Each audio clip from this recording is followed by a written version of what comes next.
Throughout the summer, Democrats cruelly blocked COVID relief legislation in an effort to advance their extreme left-wing agenda and influence the election. Then, a few months ago, Congress started negotiations on a new package to get urgently needed help to the American people. It's taken forever.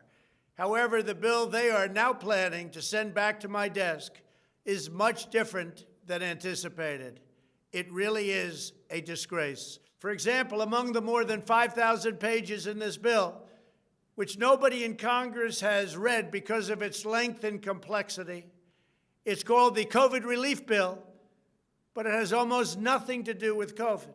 This bill contains $85.5 million for assistance to Cambodia, $134 million to Burma, $1.3 billion for Egypt and the Egyptian military, which will go out and buy almost exclusively Russian military equipment, $25 million for democracy and gender programs in Pakistan, $505 million to Belize, Costa Rica, El Salvador, Guatemala, Honduras, Nicaragua, and Panama, $40 million for the Kennedy Center in Washington, D.C., which is not even open for business, $1 billion for the Smithsonian, and an additional $154 million for the National Gallery of Art.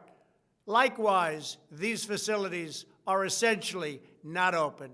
$7 million for reef fish management, $25 million to combat Asian carp, $2.5 million to count the number of amberjack fish in the Gulf of Mexico, a provision to promote the breeding of fish in federal hatcheries, $3 million in poultry production technology, $2 million to research the impact of down trees, $566 million for construction projects at the FBI.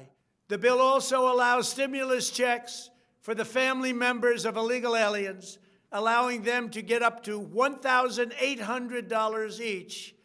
This is far more than the Americans are given.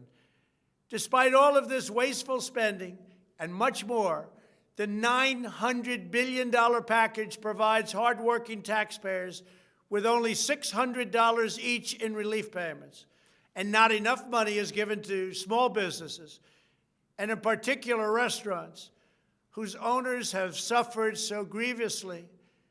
They were only given a deduction for others to use in business their restaurant for 2 years.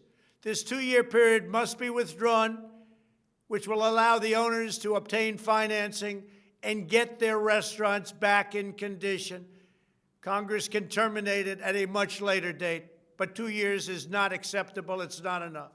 Congress found plenty of money for foreign countries, lobbyists, and special interests, while sending the bare minimum to the American people who need it. It wasn't their fault. It was China's fault, not their fault. I am asking Congress to amend this bill and increase the ridiculously low $600 to $2,000 or $4,000 for a couple. I'm also asking Congress to immediately get rid of the wasteful and unnecessary items from this legislation and to send me a suitable bill, or else the next administration will have to deliver a COVID relief package, and maybe that administration will be me, and we will get it done. Thank you very much.